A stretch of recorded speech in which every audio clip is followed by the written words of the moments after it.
So yes, I'm now defending my PhD here.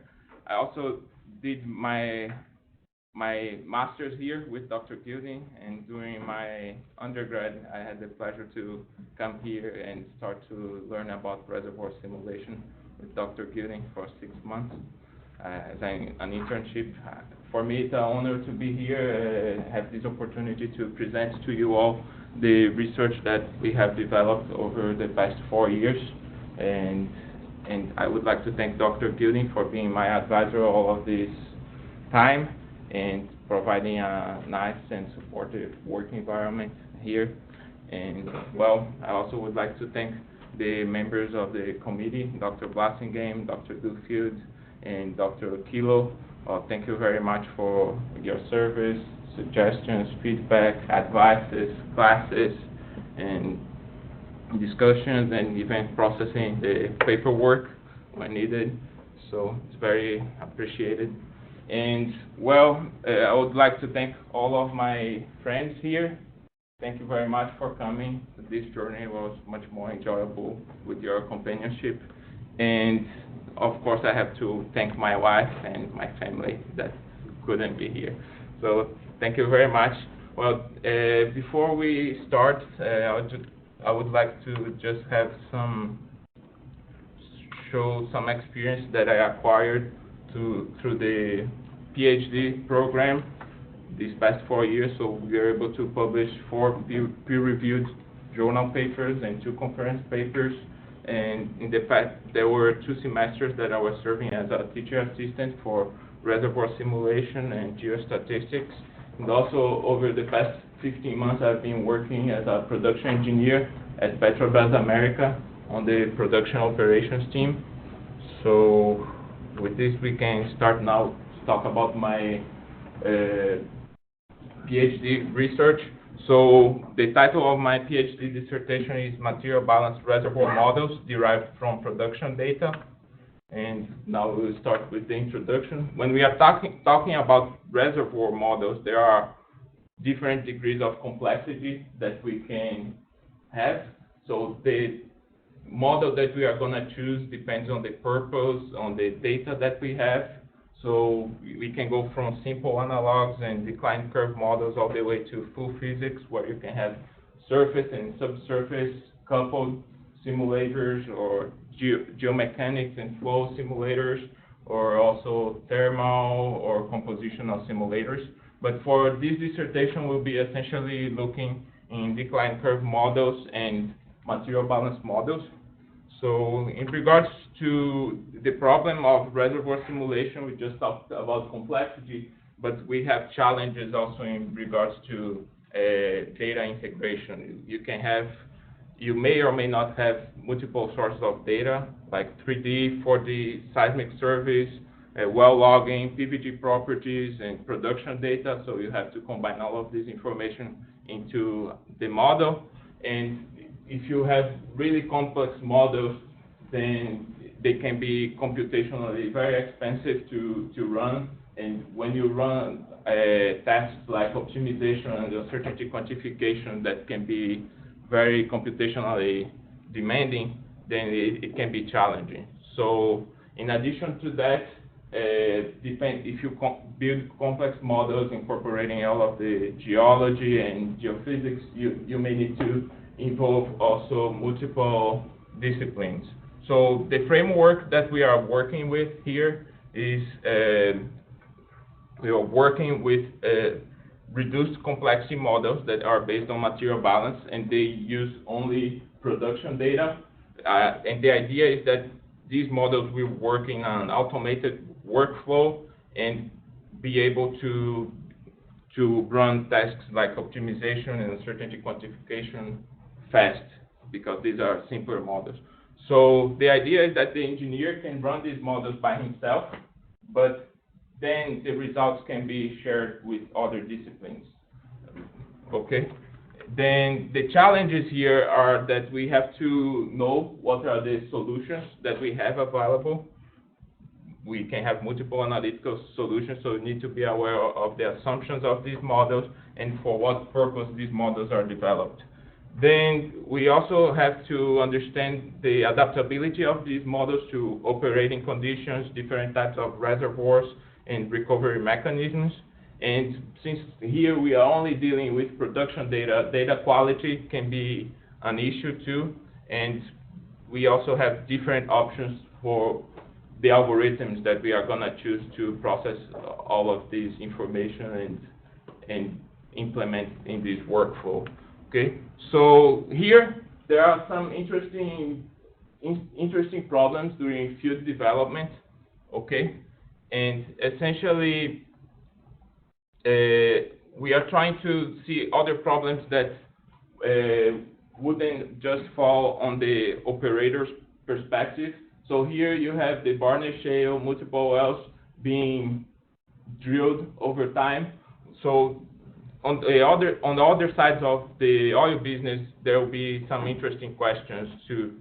Like in the financial market, might be interested in answering questions like what are the most prolific fields and regions to invest, who is the most reliable operator in a specific region, or midstream companies, how the field development plan affects the need for redesign of flow lines and gathering systems. So you might have wells in this region that they are declining in production very fast, but at the same time you have many wells coming in, so do you have any issue with erosional velocity in the flow lines? And real estate companies, they might be interested in answering questions like how much land worth in a specific region of a producing field. Then oil and gas operators, some relevant questions are what can be learned from the performance of your competitors? And also what geological attributes can be inferred for the analysis of production data?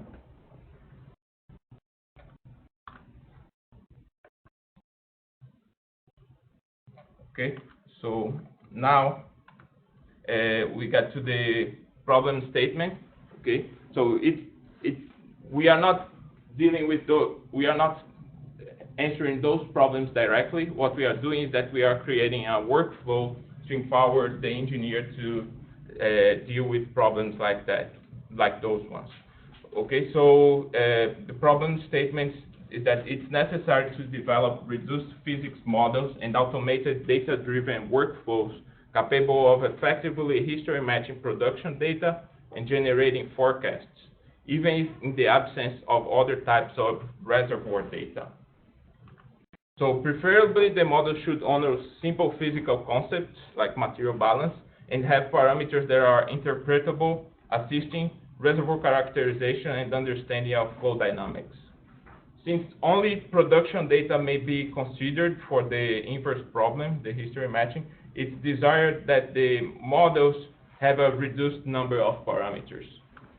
Now, the framework should be fast, facilitating the analysis of fields with many wells and enabling to perform computationally demanding tasks such as optimization and uncertainty analysis, which could be unfeasible in the traditional grid-based reservoir modeling workflow.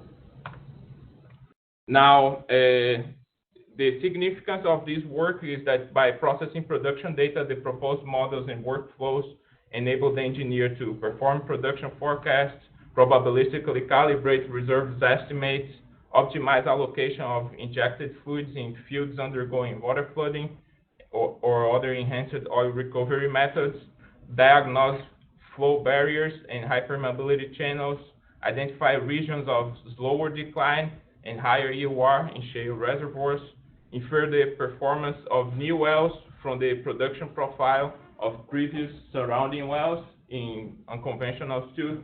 And in the end, what we are doing is that we want to reduce the uncertainty in our analysis and also speed up the reservoir analysis.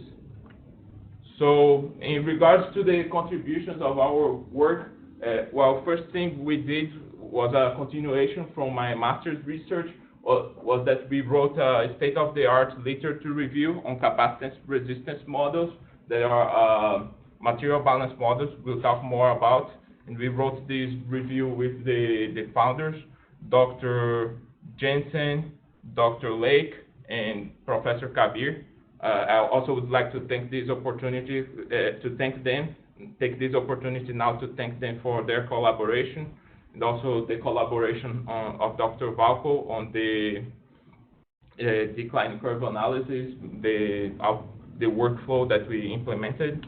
Okay, so then this literature review paper is of academic value. It's a contribution that we presented. Now we addressed a fundamental question in this type of models, that's to compare CRM interval connectivities with streamline allocation factors. And then the automated decline curve analysis that we generated for unconventional reservoirs to process publicly available data. So we derived a 3-parameter physics-based decline curve model and a data treatment algorithm to process publicly available production data. Then we implemented uncertainty quantification and also with a criteria to calibrate this uncertainty in the Bayesian approach. And then we integrated the production data that we had with geospatial data, and with this we were able to design a localized prior distribution for the new wells. So as we go through the presentation, we will explain each one of these points. So essentially, we are finalizing now the introduction. Then I'll present to you about the capacitance-resistance models. After that, we will talk about the physics-based decline curve model that we derived from conventionals, which we call it the Theta 2 model. And then after that, we'll have a case study on the Barnett Shale, which we divided in parts A, 1 and 2. And then we got to the conclusions. So let's talk about capacitance-resistance models. So these are material balance models, as I'm showing here, where you have an accumulation term, and which is equal to the injection rate minus the total liquid production rate, and then you couple this term, this equation, with the reservoir deliverability equation to eliminate the dependency on the average reservoir pressure, and then you express this equation only in terms of injection and production rates and bottomhole pressures of the producers, which are measurable quantities.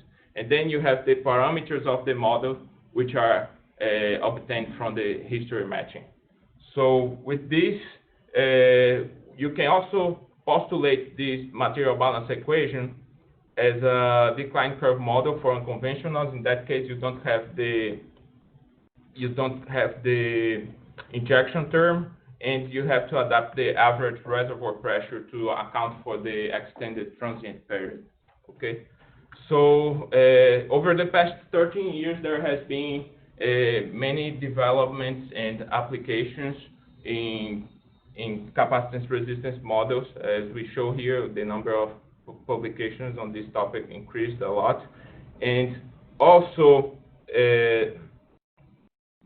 so we talk about them in the literature review paper that we published. In this presentation, we just have a brief overview, and some of the more relevant applications are to confirm the presence of sealing or leaking faults, as well as hypermobility flow paths, to quantify communication between neighboring reservoirs and reservoir compartmentalization, to determine sweep efficiency of producers, and to optimize injected fluid allocation during secondary and tertiary recovery.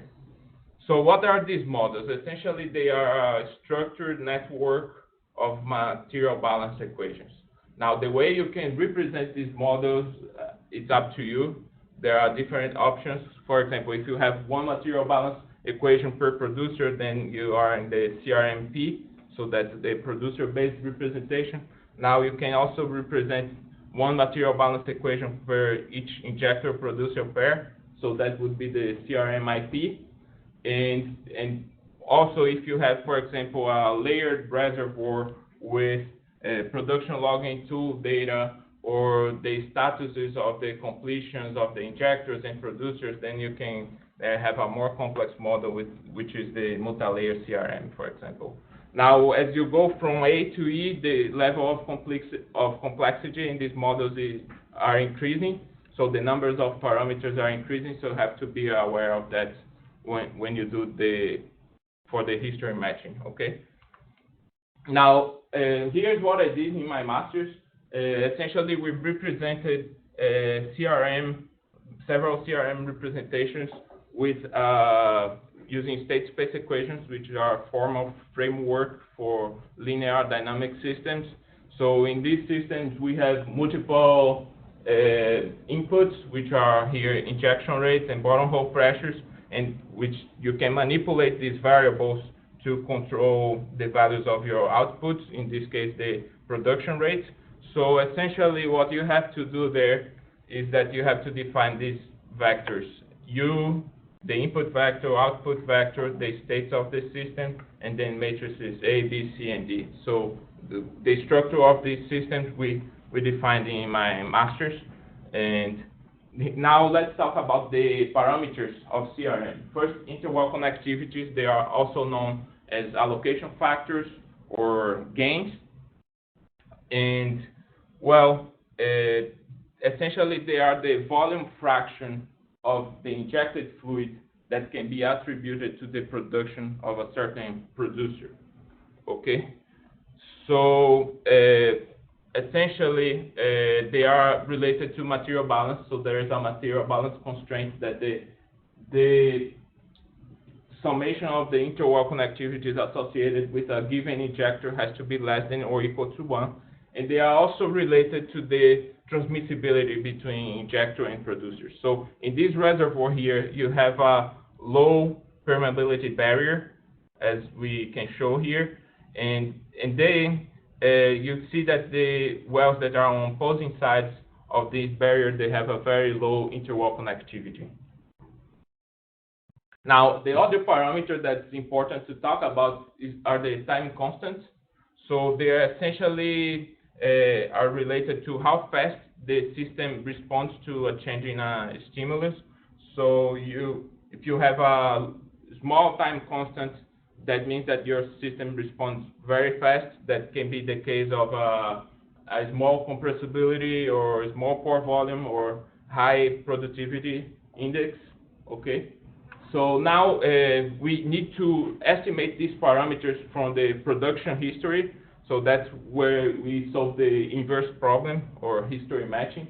So which can be formulated simply as a least square minimization problem, but you have to consider all of the constraints of these parameters, all of the physical constraints. Okay. So that's something that I also did in my master's, to formulate these matrices for multiple representations of CRM. And then now that you have the structure of the models, you have the production history, you did the history matching, then you can use this model to predict the total rate, total liquid rate. But the idea is actually to separate how much of this liquid rate is oil and how much is water. So for that, we use a fractional flow model. There are different options we can use out there. The classic Buckley-Leverett model, or you can also use the empirical parallel model, which is, if you put in a log-log plot, that's a linear relationship between the water-oil ratio and the effective cumulative water injected. Okay, and these we usually see in mature fields, this type of behavior where you already have a high water cut.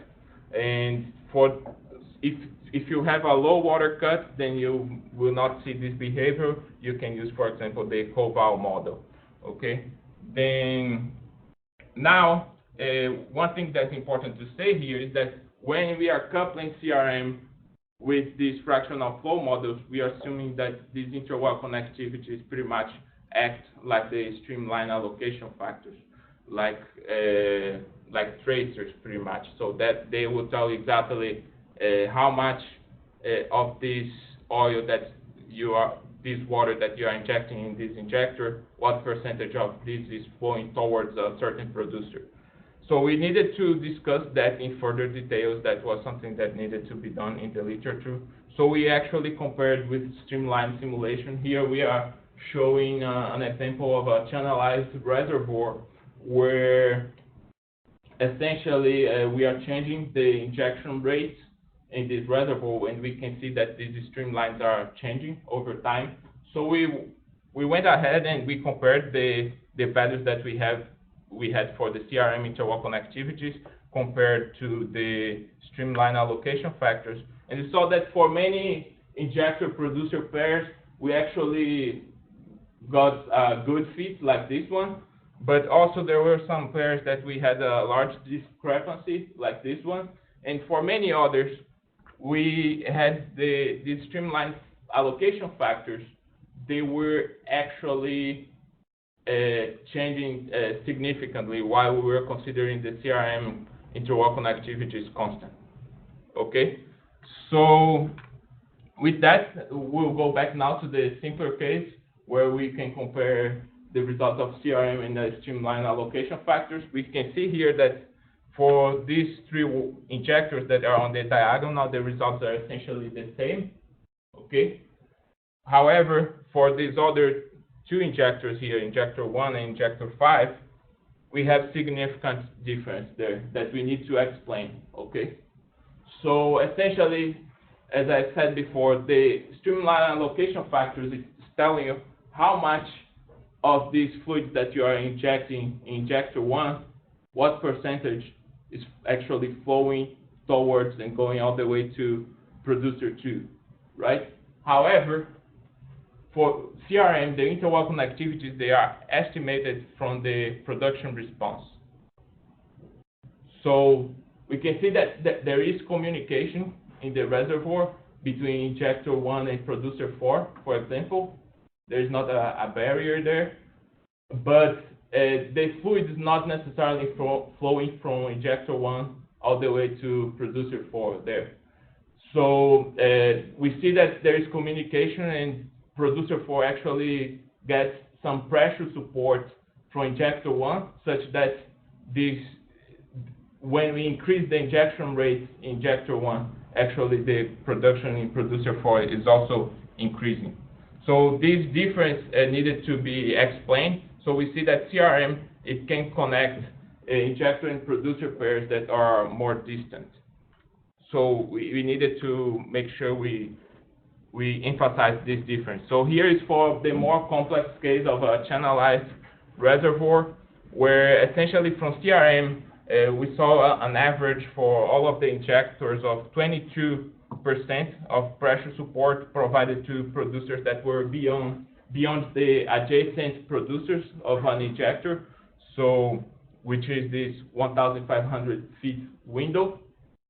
However, for the streamlines, we saw that at most 1% of the fluid from a certain injector is allocated to producers beyond this 1,500 feet window. And so with this difference, we see that there is a room actually to improve how we couple CRM with fractional flow models. Okay, so because of this, when you couple CRM with fractional flow models, you can separate now what's water and what's oil, and you can use this to actually run the well control optimization problem. Okay, so now if we improve this, then we can actually improve the results of the well control optimization problem. So in the literature review that we did, we discussed multiple limitations of CRM, as well as the work that was already done. Okay, and we identified some areas where these models can improve. And from here, we decided to go in the direction of unconventional reservoirs because of the shale revolution. It's real now. Even producers that are considered relatively small, they might have in their portfolio, in reality, hundreds of wells.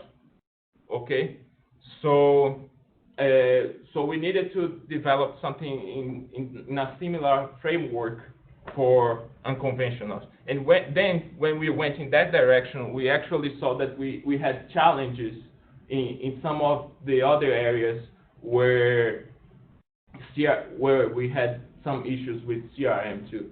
So for example, many of these fields are actually producing gas. We were interested in using only publicly available production data, And here we had to account for the well orientation and the types of completions, because now we have multi-stage hydraulically fractured horizontal wells, so we have to account for linear flow, and the parameters would be changing over time, as also we have a long transient period, so the investigated reservoir volume is increasing over time. Okay, so we developed a physics-based decline curve model for unconventional reservoirs, where here is a brief introduction to the problem. So even after we have many years of production data, we are still seeing these wells producing transient flow, but we know that eventually boundary-dominated flow will start. So that's not just a matter of extrapolating what we see in the production history, but actually understanding the physics. So in our models, we have to account for linear flow and material balance. And here we were interested in dealing essentially with monthly production data that's publicly available, which can be erratic and scarce. So what we wanted to have was a model that simplified with only 3 parameters, so it essentially captures the overall trend that we are seeing in the production histories. Okay, so with this, essentially this development is the core of my dissertation. Okay, and well, so here we can take a look at this well, and we take this symmetric control volume here, and we'll take a top view there. So what are we assuming in our model? First, boundary conditions. We have an infinitely conductive fracture there. On the other side, we have a no-flow boundary. Okay. Then the initial condition is that you have a constant pressure throughout the domain of this reservoir. Initial pressure that's constant throughout the domain, and the governing equation is the linear flow diffusivity equation. Now we can solve this problem for pressure in space and time, and then we can couple this solution with the material balance equation to actually be able to compute the flow rates there. Now the average reservoir pressure, we had a slight modification here, is that instead of this integral going from 0 to L, we modified it to go from xi, which can be any point here, to L. And that's essentially an empirical assumption that we made to the model to actually allow it to have an initial increase in the production rates and potentially a delay too. So we'll talk more about why we did this. Okay, so once we solve this problem, we get this really big equation here, which luckily we can simplify it by defining 3 parameters. The first one is the virtual initial rate. As you can see, there is the transmissibility times the initial pressure drawdown. Then the second one is the reciprocal characteristic time, which you see it's directly related to the diffusivity constant in the reservoir. And the third one is a geometric factor, which is the empirical factor that we introduced, and we'll discuss more about this. So the model can be expressed as the second Jacobi theta function, which is this one here, and it has only 3 parameters, as you can see. And this function can be computed, for example, in mathematical with a multi-precision algorithm, or can be also computed in other language as a built-in function. And in addition to that, so this theta function is essentially that infinite summation there. So you can express it even in terms of dimensionless parameters, as we are showing here, and you can plot that as a type curve according to the dimensionless parameters. So in a log-log plot, you can plot it as a type curve, and we will show more plots of this function. So first, let's discuss about the meaning of these parameters. First, the reciprocal characteristic time. As we are changing them, you see that this transition from the transient flow to boundary-dominated flow is shifting. So the higher the reciprocal characteristic time is, the earlier we see this transition. And so the transient flow is characterized by the negative half slope, and boundary dominated flow is characterized by the exponential decline there. Then the other parameter we introduced was this geometric factor. And this parameter essentially gives us, it's essentially a deviation from the ideal behavior. That's what it means. And this can be due to things related to the reservoir physics, the flow in the reservoir, or even operational reasons, right? So essentially, we added this parameter to give the model some more flexibility to fit the observed production data. So now we can see here there are multiple reasons, like cleanup of the drilling fluids and drilling and completion fluids, and fracture reactivation, unloading condensate, variations in well control, or even refracking. So now I will show you some results of this model in the Barnett Shale. Here we have 814 gas wells from the Barnett Shale. Okay, so we are just showing how this model is fitting the data for all of those wells. And so in general, it captures the trend decently. And also, another interesting observation here is that for all of these wells, we have 5 years of production data available. And even then, for many of these wells, we are still seeing that they are in the transient period. So we were dealing with production data that was publicly available. So before we did the history matching, we actually had to treat this data in a way.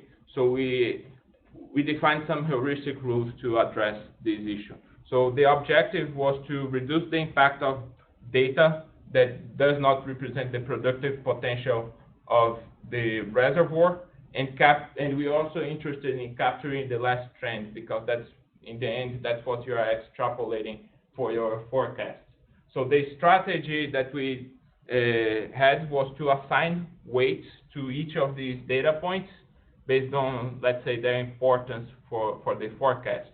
So first thing we did here was that we captured a trend, which was an exponential decline in this data. And this was a pessimistic proxy. But even then, we give some margin by even shifting this trend downwards.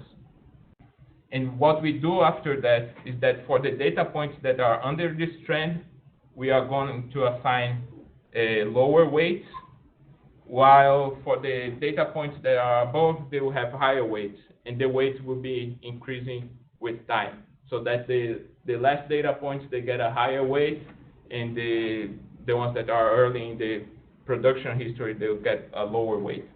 Okay? So with this, we can, after we define these weights, we can actually get a forecast there. We can do the history matching. And these heuristic rules that we define, they only have 3 parameters that we can tune, which are the inclination of these 2 lines here, and a factor that defines how much we are shifting this trend downwards. So we can also use these weights in the uncertainty quantification. For the uncertainty quantification, we use the Bayesian approach.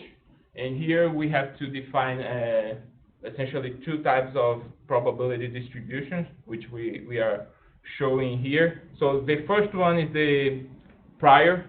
That represents like the expert's opinion. You might have an initial idea of what the values of the parameters would be in that field, for example. And we are showing here, what we are showing here is the normalized probability distribution function, where in the hot colors you see the regions for that you would have a higher probability. And here in each of the axes you are seeing the values of the parameter. Okay, and then you also have the likelihood function, which essentially means, given this model with these values of the parameters, how well it fits the observed data. So once you combine these 2 pieces of information, you get your posterior distribution. So, and that's the final result of your uncertainty, not the final result, but that's the result of your uncertainty analysis. And then you can infer more things from that posterior distribution. And to actually get results from this posterior distribution, we have to use the Markov chain Monte Carlo algorithm to sample from this distribution. So here, expanding on this discussion, you can have different types of prior distribution. Let's say you have two different experts, each one has a completely different opinion, and then you will have quite different posterior distribution. So the prior distribution is subjective, right? So how do you define this prior distribution? So there is a lot of room to that. How do we incorporate knowledge in this prior distribution?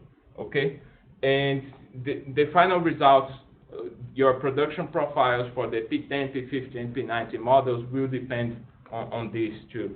And the other distributions, the likelihood function, it can have an impact, for example, based on the quality of the data that you are observing, or also the amount of data that you have. So let's say you have 2 years of production history, then you have an uncertainty, a certain uncertainty. Now that you have 4 years, if that trend was kept, then you know more about the reservoir as you acquired more data, then your uncertainty is reduced. So you can see that your likelihood function and consequently on your posterior too. So now we can talk about the case study. This first part was the probabilistic calibration and comparison of the Theta 2 with other decline models. So the region that we were studying was the Barnett field, where we have 992 gas wells. This is the region in the northwest of Dallas. And this reservoir, essentially the liquid content is increasing from south to north, and the depth of the reservoir is increasing from west to east. So first thing, for probabilistic calibration, what we were using was the concept of hindcasts, where essentially you divide the production data that you have for each of the wells in 2 periods. The first period, we do the history matching with that data. The second period, we generate a forecast and compare with the observed data. So we use that to calibrate our models, the P10, P50, and P90, to see if they actually correspond to the real P10, P50, and P90, or what we can do to change. So what we are using as a diagnostic for the probabilistic calibration is this plot here, where you are comparing for your whole portfolio of about 1,000 wells. You compare the true production during that second period with the probabilistically estimated prediction from the model, okay? So with that, let's say if you have your P50 models, in this plot here, they should follow the 0.5 line, because we are taking the frequency that we are observing this in the comparison, okay? And then for the first period, first we use only 6 months of production data, then 12 months, 1 year and a half, up to 3 years in this case here, okay? So with that, we saw that if we didn't use any of those heuristic rules, essentially this is what we would get. So if we don't apply any type of filtration to the publicly available production data, you get models that they are very uncalibrated, probabilistic. However, after we tune the parameters of those heuristic rules, then we could get a much better fit there for the probabilistic calibration. Okay, and to reinforce the need for probabilistic calibration, we actually see here that we took a metric for the uncertainty, which is the normalized range between the P10 and P90 models. And then we saw that as we acquire more data, this uncertainty was actually increased in the, as you can see in the red lines here. So as this uncertainty was increasing, was because we needed to calibrate the model. So that wasn't the case that it was not filtered with the heuristic rules. So after we calibrated the models, we can see in the black lines that the uncertainty decreased. And in addition to that, after we have at least 18 months of production data, then the Theta 2 model has a lower uncertainty than the ARPS hyperbolic. Now that we have the models calibrated, we can do our reserves estimate. What we did here in this plot was that we took the whole portfolio that we had of 1,000 wells, and we put them in a decreasing order of estimated ultimate recovery, EOR. And then we can compare the Theta 2 model with the ARPS hyperbolic. And you see that ARPS is much more optimistic. We know that ARPS has the issue, our hyperbolic has the issue that it has an infinite EOR that's usually observed for unconventionals. Here we are limiting to 40 years, but usually when you go, the B factor usually goes higher than 1, and then you have infinite EOR. So it's much more optimistic than the Theta 2 model. So the optimistic case, the P10 case in the Theta 2 model actually falls between the P50 and P90 case of the ARPS, okay? And so the Theta 2 model is more conservative because it accounts for the transition to boundary dominated flow, and it's proved that always has a finite EOR. Now, we compared also with the stretched exponential and Wong models. Here, as you can see, the Theta 2 model was also more conservative. And these are two other types of models that are usually used in unconventional decline curve analysis. So we showed you results, and now let's talk about computational time. To history match all of these 992 gas wells using a regular desktop computer with 8 cores computing in parallel, it takes like less than 2 minutes. Then to do the Markov chains with 2,000 samples per well, it takes about 7 minutes. And if you are going to do the full analysis using 6 hindcasts per well, then it can take you up to 1.5 hours, as we are showing here. And if you want to actually do the whole probabilistic calibration, where you have to run this full analysis multiple times, then it can take you a few days. Okay, so with these results, then we have still more questions. So is the work concluded? What insights could we gain further analyzing the results? And what about mapping these results? So now we go to part 2 of the case study, where we designed a localized prior distribution for each of these wells. So here, some more interesting questions. We are in the Barnett Shale. We are seeing how these wells were developed over time, and you are starting gradually. With more time, you see more wells being drilled and more production data being acquired for all of these wells. So there are some relevant questions there. So as more production data is acquired and the Theta 2 parameters are updated, what can be inferred for the production profile of new wells?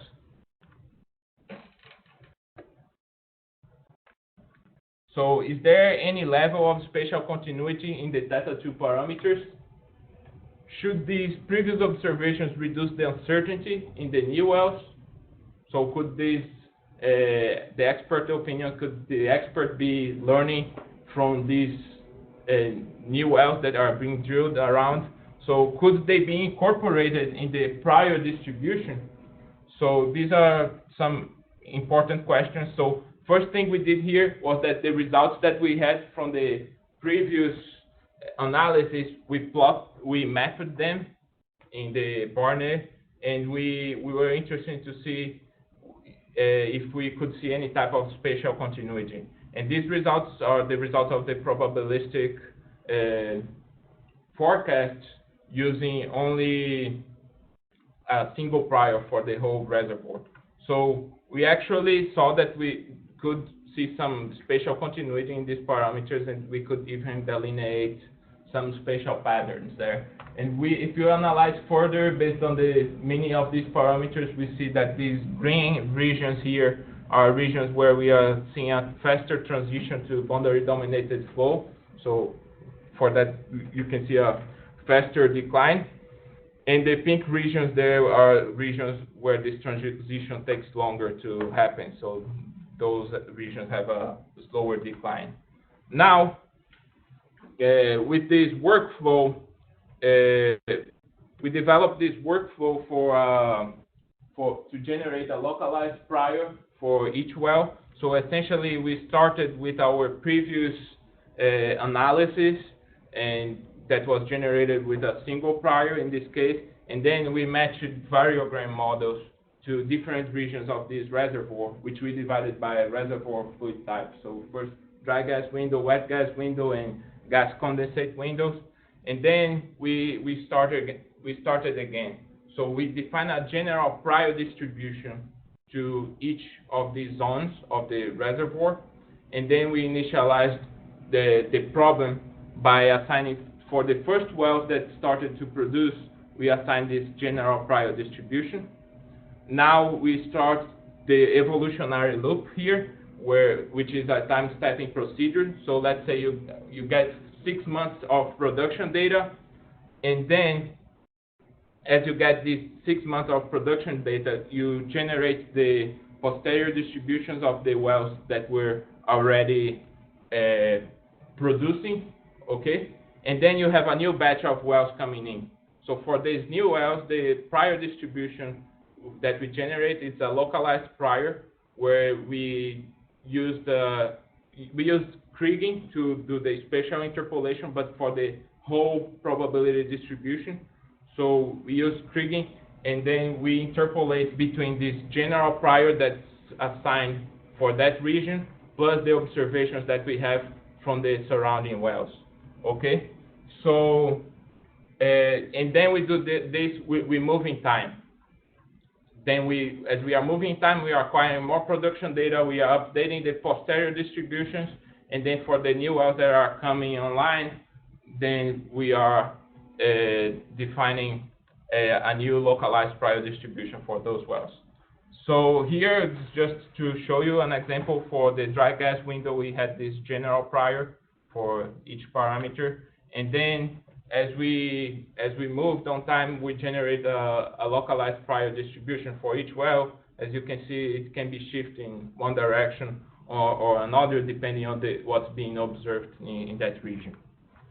So with this, we saw that we could actually reduce the uncertainty using the localized prior compared to the single prior. But what's more interesting is actually to look at the different regions of the reservoir. So we saw that in the dry gas window is where we could reduce this uncertainty the most, and that's because in the dry gas window, there are two things that happen in there. The general prior that we had there, we defined that it already had the uncertainty that was a little bit lower than the single prior for the whole reservoir, and also the variogram models indicated more continuity in the parameters of this region.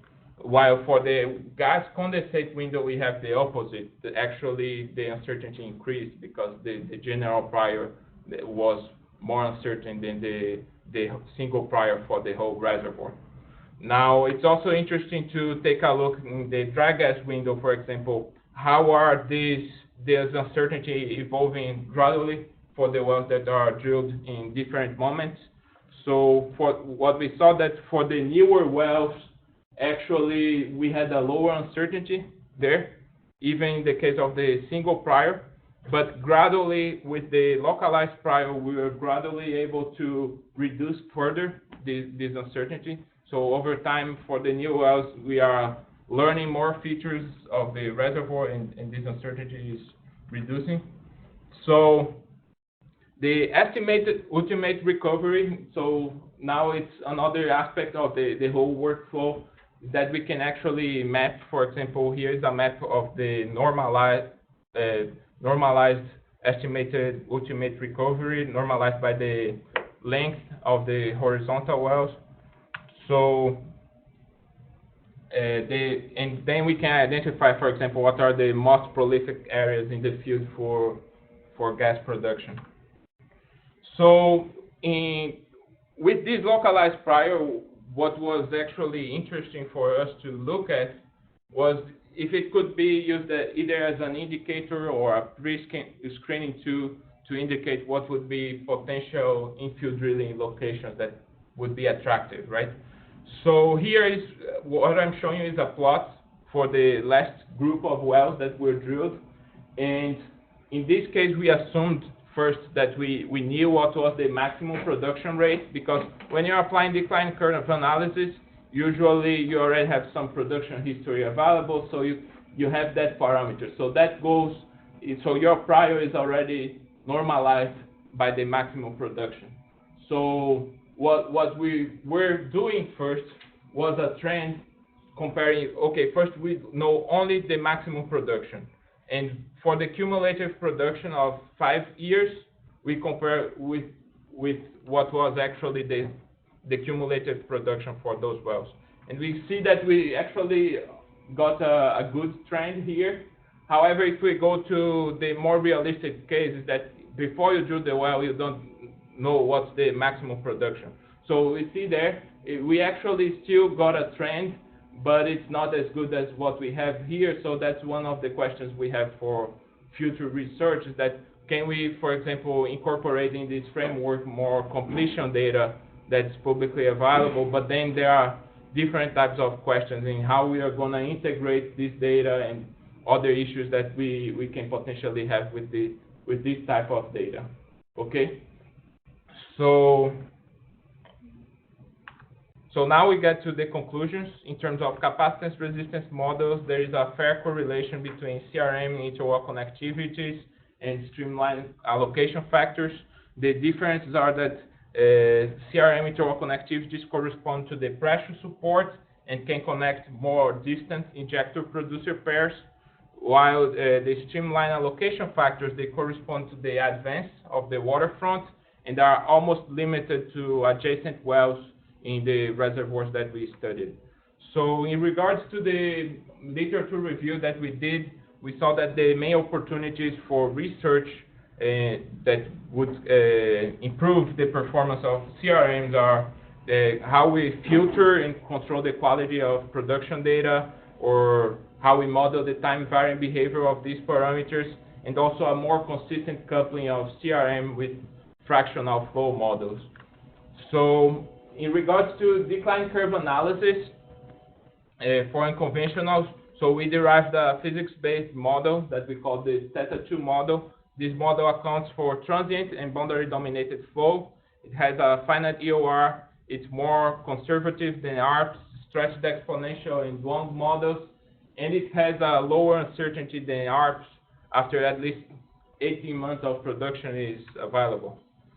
So heuristic rules that we implemented to filter the production data that was publicly available, they help to improve the predictability of the history matched and probabilistic models, and they allow probabilistic calibration once we tune those parameters. So in addition to that, we had production data. We integrated this data with the geospatial data, and we generated a localized prior distribution for each well. So with that, this localized prior distribution was able to reduce the uncertainty in the production forecasts, and especially in the dry gas window, where we saw that the Theta 2 parameters were more continuous. Now the maps generated, they can help identifying prolific infill drilling locations, okay? And the localized prior serves as a pre-screening tool for the selection of potential infill drilling locations. So suggestions for future works here in regards to capacitance resistance models, we see a room for application of a constrained ensemble Kalman filter, which we can use it to track the time varying behavior of these parameters. However, we have additional challenges in how we are going to predict how they would be varying in time. Okay, and a potential and interesting application of CRM that we have not seen yet would be to couple CRM with a surface network model, using CRM as a proxy for the reservoir side.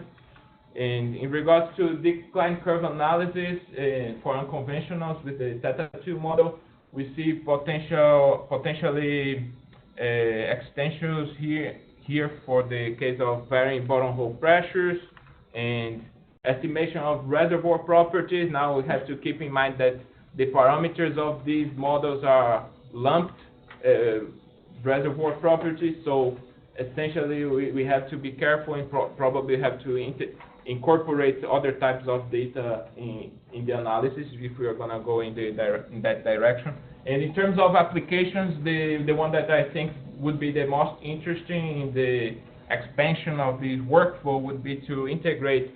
Now we have production and geospatial data, but also integrate pressure and completion data, as well as the case of lacking any of these data. So have a general workflow that would be able to either process all of this data or process whatever of this data you have. And so that would be the case maybe for a potential application of expectation maximization algorithm. So this is what I have to present today. Thank you very much. It has been a true pleasure to study here in this department. I really appreciate it, and thank you all. Thank you.